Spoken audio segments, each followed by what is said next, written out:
અંદર ઢગલા બંધ દારૂની બોટલ નહીં રહી ને.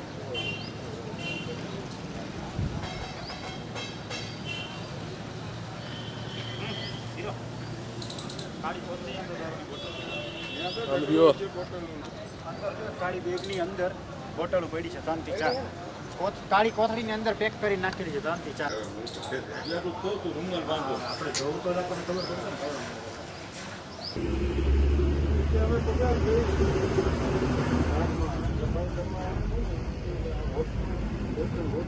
ને દુકાન મોટા કે વાળી ગયા દરવાજા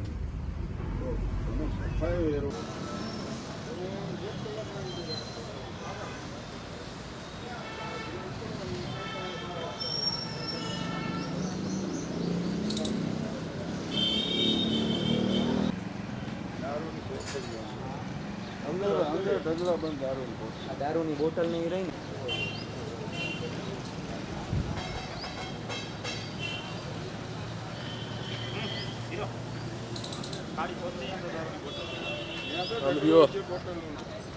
કાળી બેગની અંદર બોટલો પડી છે 3 થી 4. કાળી કોથળીની અંદર પેક કરી નાખેલી છે 3 થી 4. આપણે જોવું તો આપણને ખબર પડશે ને.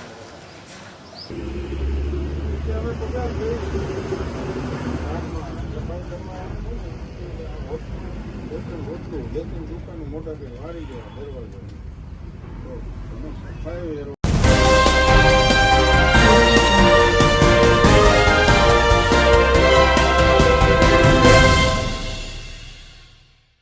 આજે આપણે આવ્યા છીએ ત્રંબા કે જે રાજકોટથી થોડાક જ અંતરે છે.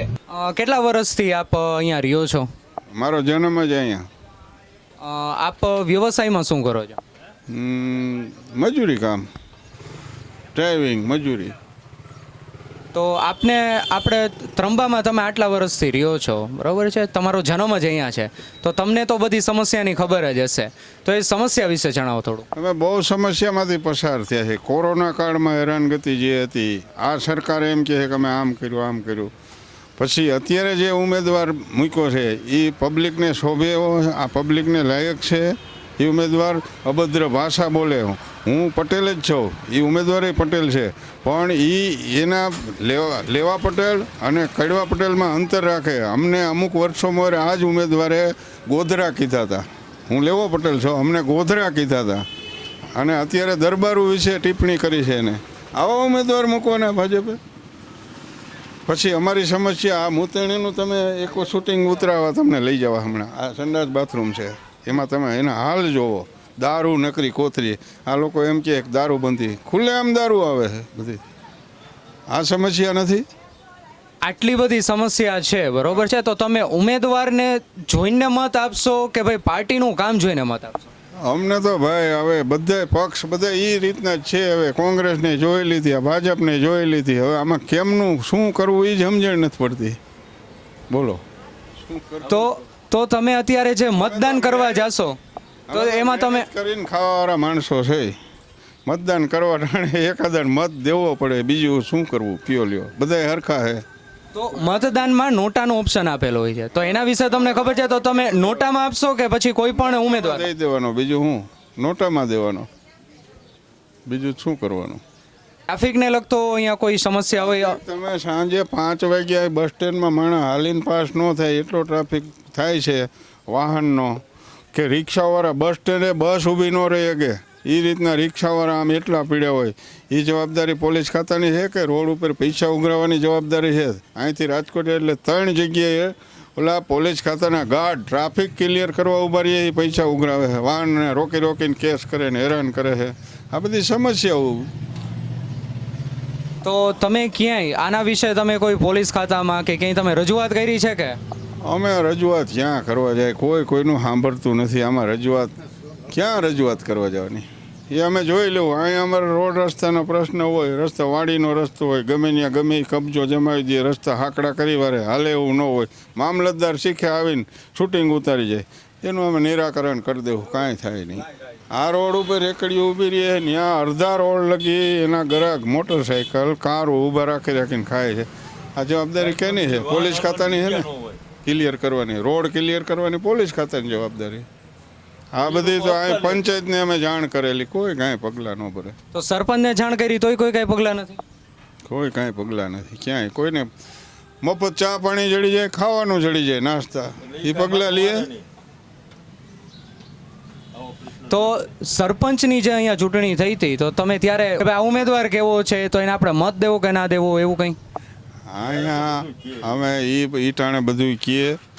અમે આ 65 વટી ગયેલા, હવે ઘીરેથી 10 રૂપિયા આપે, દિવસ આખો અહીં બેહવાનું, ટાણું થાય એટલે જમી આવવાનું. આ બધા એ માયલી વકલ છે.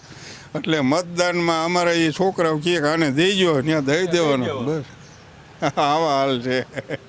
અત્યારે તો અહીંયા સપ્તાહ હાલે હણમતિયા, હવે કોઈક વાહનવાળો લઈ જાય તો ત્યાં બપોરે હરિહર થઈ જાય.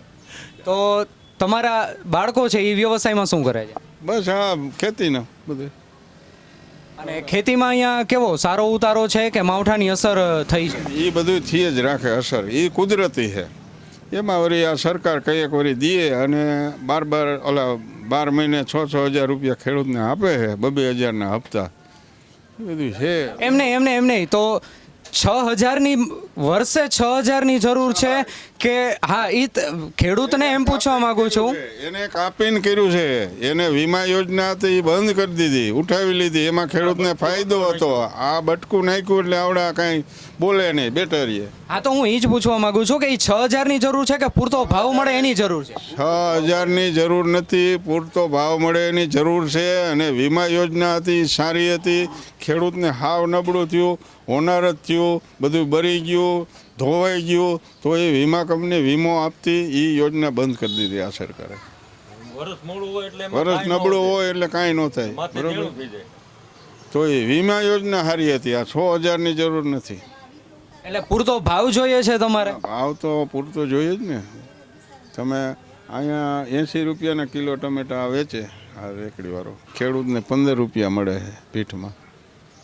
15 રૂપિયા ટમેટાના મળે છે, વેચવા જાય એટલે.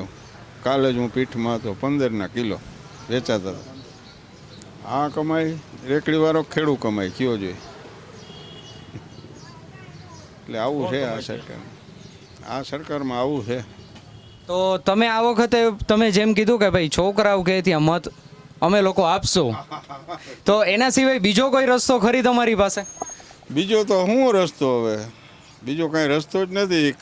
ગમે ત્યાં આ ઓલા અમુક ગામના આગેવાનો હોય એ કહે એ તરફ હાલવાનું. છોકરાઓને એ કહે. અમારા કુટુંબનો એક હોય કોઈ કે રાજકારણમાં થોડોક રસ લેતો હોય, એ એક કુટુંબ હોય, એમાં એમ કહે કે આજ ફેર આપણે આને મત દેવાનો હોય, એટલે એમને દઈ દેવાનો, બીજું શું કરવાનું. હજી આપણી સાથે અહીંયા બીજા પણ વડીલ બેઠા છે, અને એવું કહેવાય કે ભાઈ ગામના ચોરે જે વડીલો બેઠા હોય ને એને બધી જ ખબર હોય કે ભાઈ ગામમાં શું થાય છે, શું નથી થતું, કયું કામ બાકી છે. તો એની પાસેથી પણ આપણે જાણીએ. આપનું નામ? જયરામભાઈ. હું તો આ 2.5 વર્ષથી થયું, એટલે ગામની આગળની મને ન ખબર હોય.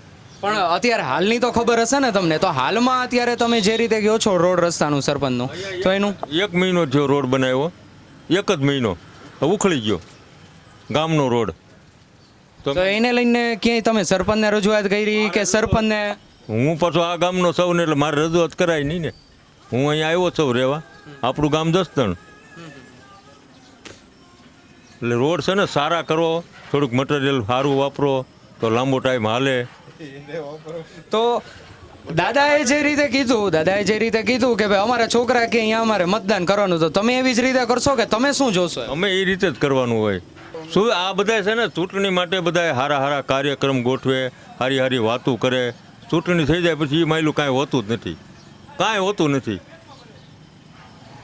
તો એટલે એમ કહેવા માંગો છો કે પછી આ એકવાર MP બની જાય પછી કોઈ દિવસ અહીં આવતા નથી? દેખાય નહીં, એને બધું જડી રહે, હપ્તામાં જડી રહે, જમવાનું મળી રહે, ચા પાણી મળી રહે. એટલે એ કાંઈ આમાં પછી માથું ન મારે. અમે કેમ તમે લખીને આપવું જોઈએ અમે તમારે લખીને આપી પણ આની બેન રહી ગઈ એ માલિક હોય આ દફતર અહીંયા એજન્સી હોય એને કહો કેમ તમે આ રીતે હાલે યાર રોડ ઉપર ને અત્યારે એક છોકરી રહી હતી ને એટલે દાદા તમે ગમે એ આદમી રસ્તામાં ઊંચો હાથ કરે તો તમે નથી રાખતા અમારો અનુભવ બોલે બરોબર છે અહીંયા તમે બસેથી બસ સ્ટેન્ડેથી ઉપાડી લીધી પછી અહીંયા સ્ટોપની આ ક્યાં જરૂર બેબી છે? કે એક છોકરી આવે ને એટલે ન્યાન્ય રાખો ન્યાન્ય રાખો મેં ઉપાડી લીધી પછી અહીંયા હાવ રોડ ઉપર તો ન રખાય ને ત્યાં નરેન્દ્ર રિક્ષા પણ અત્યારે જોયું બરોબર છે આપણી આગળ વિડીયો છે કે તમે રોડની વચ્ચે ઊભી રાખી હતી ત્યાં અહીંયા ક્યાં જગ્યા હતી તમે ઈ રિક્ષાવાળા આ તો તમે એજન્સીમાં ફરિયાદ કરી કે ભાઈ આ લોકો રિક્ષા ઊભી રાખે છે તમે ત્યાં વિડીયો જોવો તો ખરા તમે તમારો વિડીયો ત્યાં કેટલા રિક્ષા વાળા કેટલું કેને કેવું કે ત્યાં બાંધવા તો અમે બે જણા નથી બે જણાને કઈ અહીંયા બાજુ ન જવા બોલાતોય નથી અરે બાજવાની તમે એકવાર જોઈ તો લો અમારે કેવું કે ને તમારી તમે એજન્સીને કે તમારા મેનેજરને કહી શકો ને કે ભાઈ અહીંયા આપણે લોકોને તકલીફ પડે છે મ્યુનિસિપાલિટીને તમારો મેનેજર હોય એ લખીને આપે તમે હું જાણ કરી છે કોઈ દિવસ મેનેજરને કે ભાઈ આવી રીતે ત્રંબા જાય છે તો તકલીફ પડે છે એમ નથી કરી આમાં એવું છે કે આ રિક્ષા વાળા હોય ને અમારે સિટી બસ વાળા નોન સ્ટોપ નડતા જોઈએ સ્ટોપે સ્ટોપે કેટલું પછી ઉપાધિ કરી પણ રિક્ષા વાળા હોય કે ના થોડી ઘણી એની બજાય થોડું તમે મ્યુનિસિપાલિટીને લખીને આપો તમારા મેનેજરને આપો એ મ્યુનિસિપાલિટીને જે લખીને આ રીતે રોડ ઉપર તમે તમારા મેનેજરને તો એવી ચોખવટ કરી શકો ને કે ભાઈ ત્રંબા જઈએ છીએ તો આવી રીતે જે બસ સ્ટોપ છે ત્યાં એટલો ક્રાઉડ હોય છે તો આપણે બસ કેમ ઊભી રાખવી કોઈ દિવસ રજૂઆત તમે કરી છે ખરી હા એવી તો કઈ એવું જોઈએ ના તમારે ઉપડવાનું હોય ત્યારે જ બસ સ્ટેન્ડ ઉપર લ્યો બાકી સાઈડમાં દબાઈને રાખો બસ આ તો હું કરું અહીંયા તો રખાય એમ નથી તમારે ઉપડવાનું હોય ત્યારે હમણાં આ બસ પડી આ પણ ઉપાડી બરોબર અહીંયા ઉપાડી આ બેસી ઇલેક્ટ્રિક બસ પડી હતી અડધી કલાક ત્યાં પડી હતી ઈ અહીંયા ડ્રાઈવર હા એનું શૂટિંગ લીધું ને લીધું તે જે રીતે આમ બસનું ને એનું આપણે અત્યારે વાત કરી બસવાળા સાથે આપણે રાતના સમયે અથવા તો સાંજના સમયે કહી શકાય ક્યાં સુધી હોય છે સાંજના 5 વાગે તમે આવો એટલે અડધા રોડ સુધી વાહન પડ્યા હોય નાસ્તો કરવા માટે કોઈ ઠંડુ પીવા માટે અડધા રોડે આ જવાબદારી કેની છે ગ્રામ પંચાયતની જવાબદારી છે પોલીસ ખાતાની છે કોઈ નિર્ણય તો આવવો જોઈએ ને આપનું નામ નીતિનભાઈ તો તમે કોઈ જગ્યાએ તમે માજી સરપંચ છો તો તમે કોઈ જગ્યાએ એવી રજૂઆત કરી છે કે ભાઈ અમને આટલું થાય છે તો રોડ પોળો કરો કે એવી કંઈ લેખિત આપેલા જ છે ઘણી ફેરે કઈ જગ્યાએ આપ્યા છે આરએનબીમાં આપેલા છે પોલીસ ખાતાઓમાં આપેલા છે તો તમે એના અધિકારીઓને પછી મળ્યા હતા કે કોઈ પણ નહીં ખાલી અરજી દઈને જ અરજી દઈને કઈ રજૂઆત કરેલી એ ફોન કરાવેલા તોય નથી કઈ કરતા કોઈના ઓફિસ બહાર નીકળવું એ પેલી તારીખે પગાર જમા થઈ જાય ખાતામાં એટલે ઘણું